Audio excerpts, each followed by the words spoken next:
Hey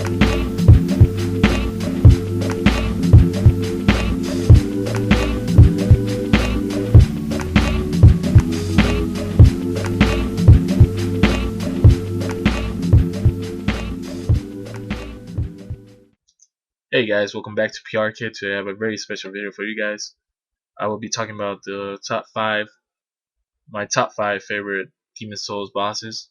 Now Demon Souls is a game within the Soul series, which includes Dark Souls 1 and Dark Souls 2, and its spiritual successor, Bloodborne. Now these games are very difficult, so any boss in this list can easily kill you within 2 hits. So let's get right to it.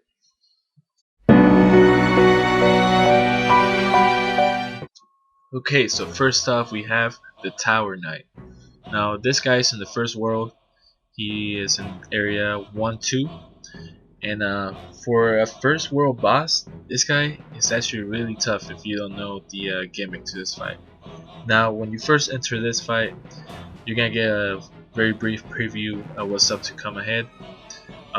There's soldiers around the wall that you're fighting in, so instead of going after the knight itself, I suggest you go and kill off all these archers, because if not, it's gonna get very annoying.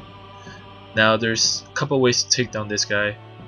You can either use arrows and shoot at his head from on top of the wall, but if you do this, he will then start casting magic, and his magic is very powerful.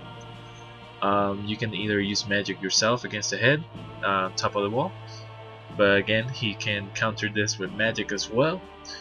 But the one way that is very easy to defeat this guy is go after his heals.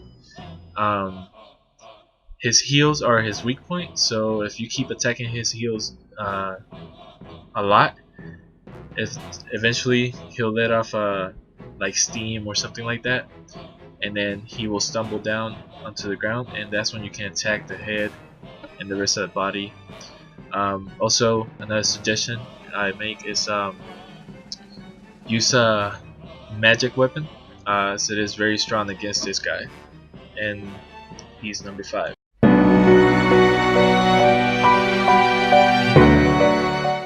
Okay, so on number 4 we have the Armor Spider. Now this guy's in the mines area, and he is, or she, whatever it is the first boss in this area. It's not really a difficult boss, but it can be. The main attack you have to watch out for is big explosion.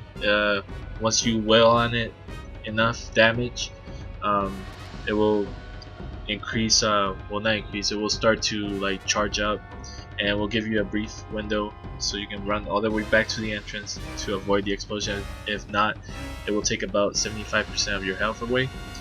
Other attacks, it has its basic leg swipe. It has a leg stomp, and it also breathes fireballs when you're running back towards it. And this attack is very easy to dodge. You just have to strafe from right to left, and until you reach it. This boss can take a lot of damage, so you can beat it in like I want to say a couple minutes. The theme, the soundtrack for this fight is awesome. I love it.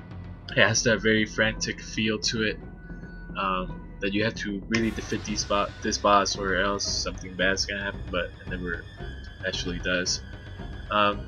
All in all, this might be the easiest boss fight on this list, but I still love it, and it's number 4.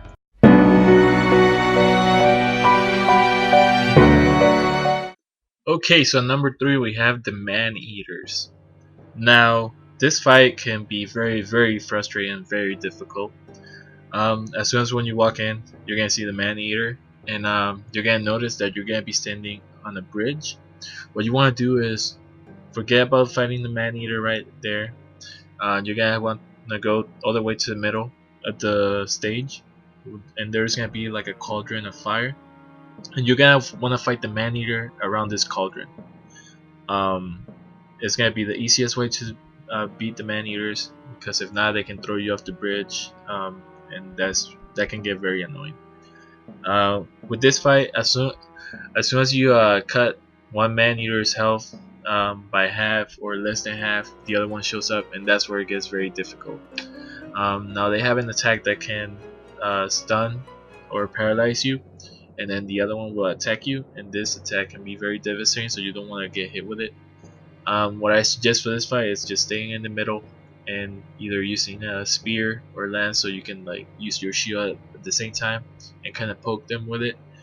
Um, Also, you can use enchant magic weapon, which deals a lot of damage to a lot of enemies in this game. Um, and yeah, just fight it in the middle, because if not, you're gonna find yourself in a world of hurt. And this is number 3.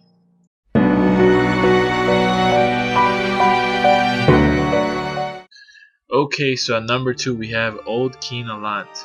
This is probably the second hardest boss in this list, and that's why he's number 2. Okay, so some of his attacks are he'll constantly dash at you. What you want to do with this is you want to roll towards him, so you would evade the attack, and then that's your opportunity to inflict some damage on him. And I suggest about one quick swipe or two of your sword or whatever weapon you're using. Also keep in mind you want to be using a very fast weapon for this fight, because Old King Alan is very fast and he won't give you much of a window to attack. Another attack he has is a very big explosion. This explosion has the biggest radius in the whole game, but this attack can be easily cancelled if you just hit him once. So whenever you see him charging up his sword, hit him and it'll stop his attack. The most dangerous attack he has, and the one you want to watch out for, is his soul grab, I think it's called. This will most definitely kill you if you're lower health. If you have a lot of health, you'll retain just a little bit of health. He also has about 3 wind slashes where he slices up the wind and he throws them at you, but that attack is not very intimidating. Yeah, you just want to be very fast against this guy, because he is very fast. He's the fastest boss in the game. Yeah, you should come out victorious if you follow those tips, and that's why he's number 2.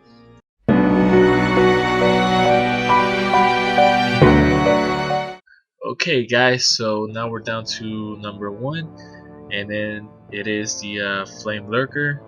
Now there's a couple aspects why this is my favorite boss fight in the Demon Souls game, and I'll go into some of them. First off, I would like to talk about the stage. Now the stage where this fight takes place in, I don't know why I like it so much.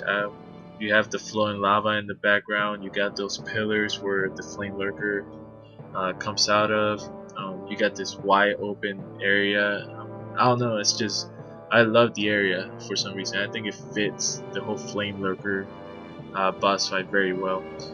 The music that plays during this boss fight is my favorite in the game. The soundtrack is called Flame Lurker, just like the boss itself. It has a very sad feel to it, and I think that says a lot about the Flame Lurker himself, because I would like to know more about the Flame Lurker, you know. So I don't know, just the music itself being sad, I think it has something to do with the Flame Lurker, but I'm not sure. Now the Flame Lurker itself, I like the design. It's a very humanoid looking creature. It has flames all around it.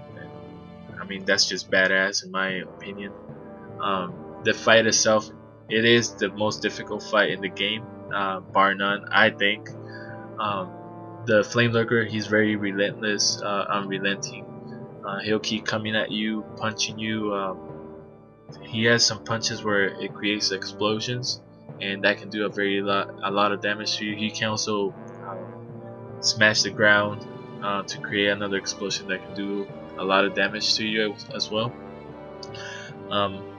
Whenever you get his health down to about halfway, he powers up and he becomes stronger, and then his attacks do way more damage, and he comes at you way more frequently than before.